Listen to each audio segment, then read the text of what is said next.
Milhões de vidas engolidas por um sistema de horror.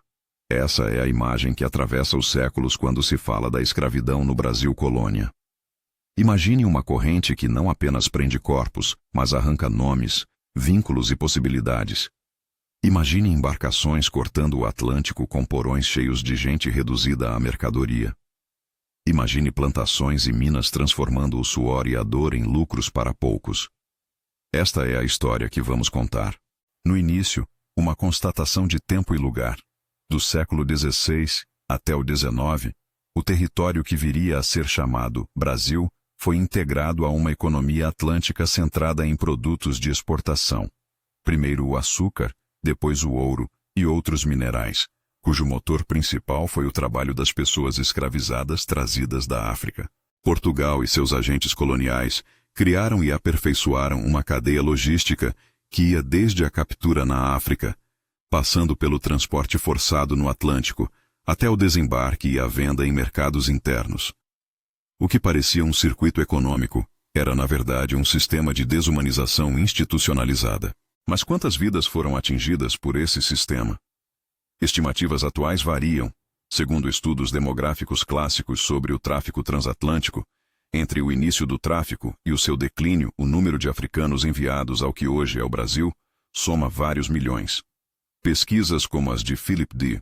Curtin e de outros historiadores indicam que o Brasil recebeu uma parcela significativa do total do tráfico atlântico. Hoje se costuma trabalhar com intervalos e cautela, porque os registros são incompletos e fragmentados. Ainda assim, não há dúvida. Tratou-se de uma escala massiva, suficientes para moldar profundamente a sociedade colonial e seus desdobramentos modernos. Se você quer entender melhor esse capítulo da história do Brasil, inscreva-se e acompanhe os próximos episódios. Como funcionava a máquina que transformava pessoas em mercadoria? No ponto de partida, havia as redes africanas de captura e comércio. Chefes locais, intermediários, rivais e comerciantes europeus criavam fluxos que levaram milhares de homens, mulheres e crianças das costas ocidentais e orientais da África para os navios negreiros. As rotas variavam ao longo dos séculos. O Golfo de Benin, a Costa Mina, Benguela e o litoral de Luanda foram entre os portos mais utilizados. Mais tarde, vozes e embarcações ligadas ao tráfico do Índico também contribuíram para o envio de pessoas para a costa brasileira. Navios europeus e portugueses faziam escalas, abasteciam e compravam. O comércio era internacional, articulado e lucrativo. Os contratos, os alvarás e as práticas mercantis padronizavam a desumanização. A pessoa escravizada era descrita economicamente em listas, registradas por idade, sexo e destino pretendido. Muitos desses documentos chegaram até nós. Registros de navios, diários de viagem e ordens administrativas mostram um sistema pensado para maximizar retorno financeiro e minimizar custos humanos, sem empatia pelos corpos que manipulava.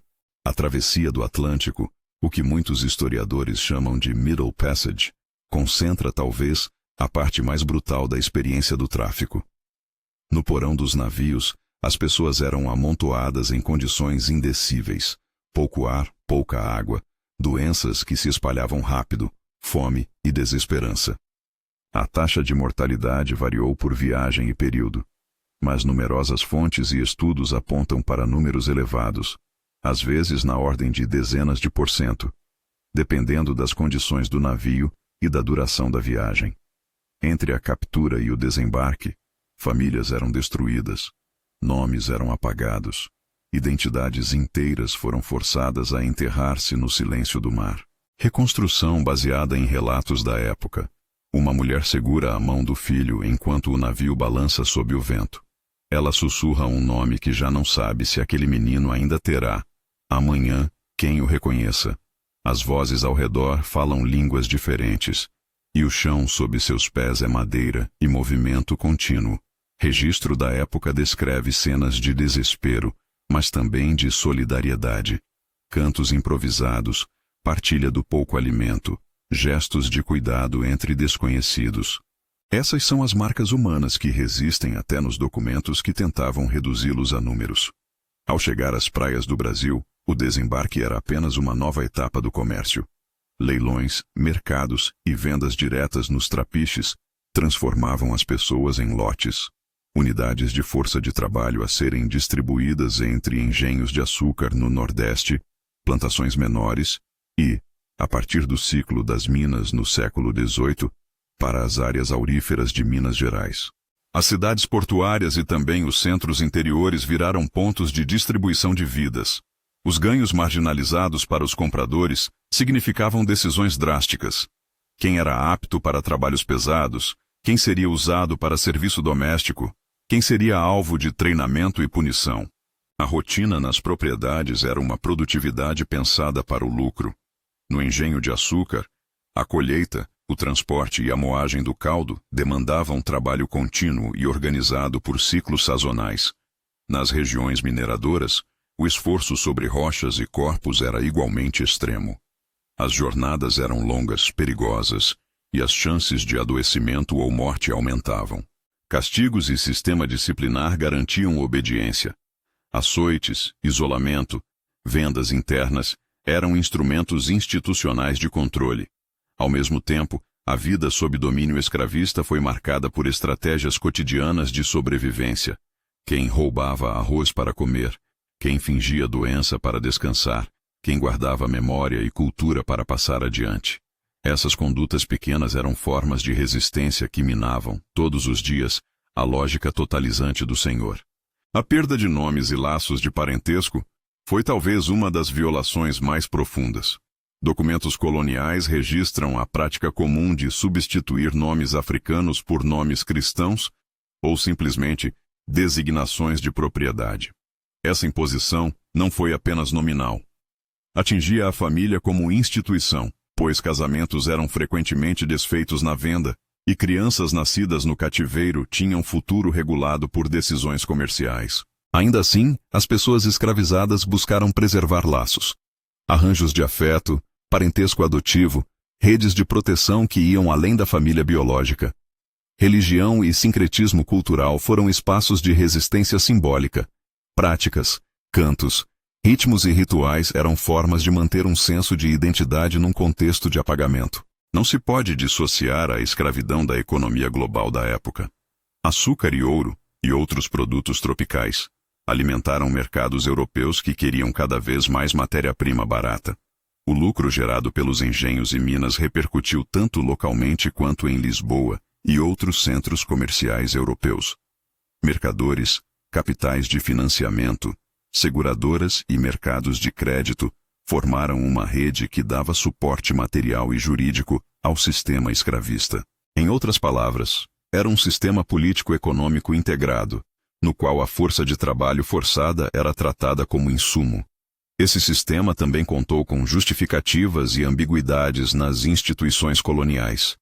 Leis coloniais, ordenações e ordens administrativas tentaram regulamentar a posse e o tratamento das pessoas escravizadas, criando um arcabouço jurídico que reconhecia e limitava direitos de donos, mas raramente protegia as pessoas submetidas ao cativeiro.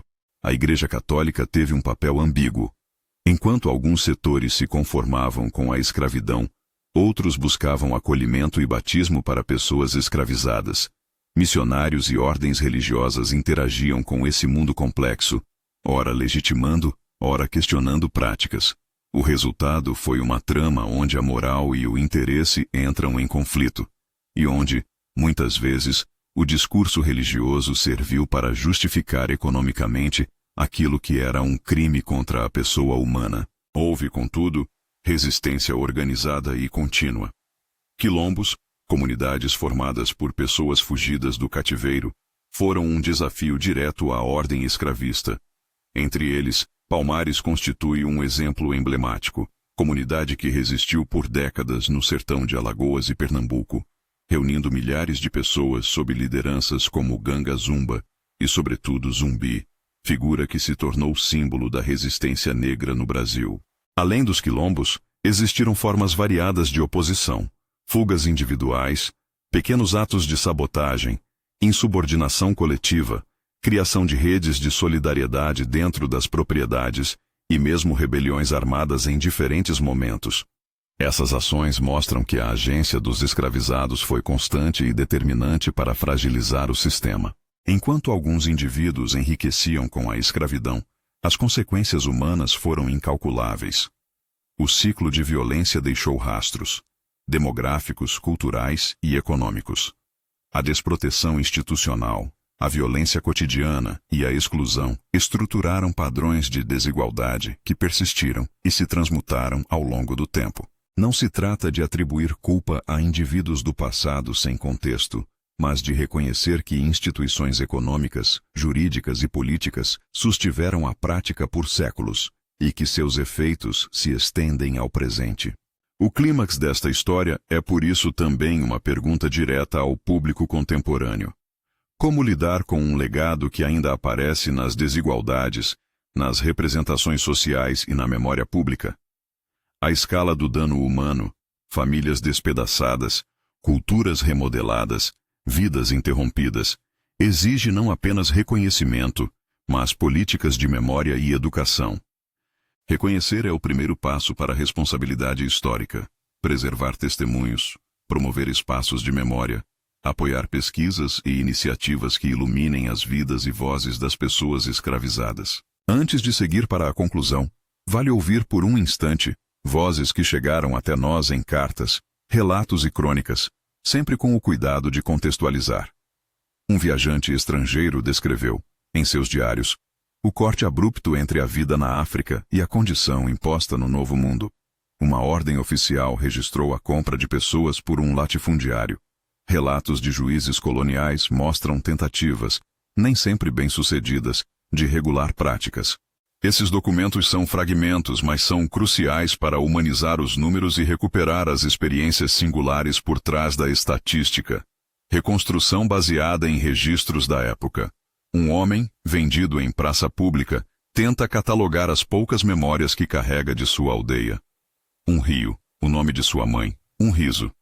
Ele repete palavras que mais tarde vão virar refrões em cantos nas roças. Essa repetição é resistência. Preservar um fio de identidade em terreno hostil. A memória é também política. Ao estudar a escravidão, os historiadores encontram documentos administrativos, plantas de engenhos, registros de minas, cadernetas de comércio e relatos orais que sobrevivem em comunidades. Reconhecer o caráter sistemático do horror não reduz as pessoas a vítimas sem agência. Antes, o contrário, revela sua coragem, sua persistência cultural e as múltiplas formas pelas quais lutaram e sobreviveram. O que pode ser feito hoje, diante desse passado? Em primeiro lugar, educação. Levar esse capítulo da história para salas de aula com rigor e sensibilidade, apresentando tanto os dados quanto as narrativas humanas. Em segundo lugar, preservação de memória. Museus, centros de pesquisa, sítios arqueológicos e quilombos merecem atenção, financiamento e políticas que garantam sua continuidade. Em terceiro lugar, diálogo público sobre reparações simbólicas e materiais, entendidas como parte de um compromisso social mais amplo com a justiça, sempre com fundamento em estudos e processos democráticos. Nada disso apaga o passado, mas ajuda a transformá-lo em aprendizagem que evite repetição. Ao encerrar, é preciso reafirmar o essencial. O sistema escravista colonial brasileiro foi uma máquina complexa de extração de vidas e riquezas que se apoiou em redes econômicas locais e internacionais, em legislação e em práticas sociais que normalizaram o inaceitável. As estimativas sobre o número de pessoas afetadas e sobre a mortalidade durante o tráfico devem ser tratadas com cuidado metodológico, mas mesmo as margens de incerteza não diminuem a dimensão do sofrimento nem a responsabilidade histórica. Para que essa dor não se perca no esquecimento, é necessário preservar relatos, estudar com rigor e tornar visível aquilo que foi ocultado por muito tempo. Visitem museus e centros de memória, leiam relatos e pesquisa acadêmica, apoiem iniciativas que trabalhem com comunidades tradicionais e quilombolas. A memória coletiva é também um instrumento de justiça. Referências e leituras recomendadas. Philip D. Curtin, The Atlantic Slave Trade, Ascensos, Estimativas Demográficas e Análises do Tráfico. Stuart B. Schwartz, Sugar Plantations in the Formation of Brazilian Society. Análise da economia açucareira e suas consequências sociais. João José Reis, obras sobre resistência escrava no Brasil. Estudos sobre rebeliões e quilombos. Museu Afro-Brasil e Centro de Estudos Afro-Orientais, CEAL-UFBA. Instituições com coleções e pesquisas sobre o tema. Compartilhe este vídeo e aponte outras leituras ou instituições nos comentários. Manter viva a memória é um ato de justiça. As vidas que esse sistema devorou merecem ser lembradas, estudadas e honradas.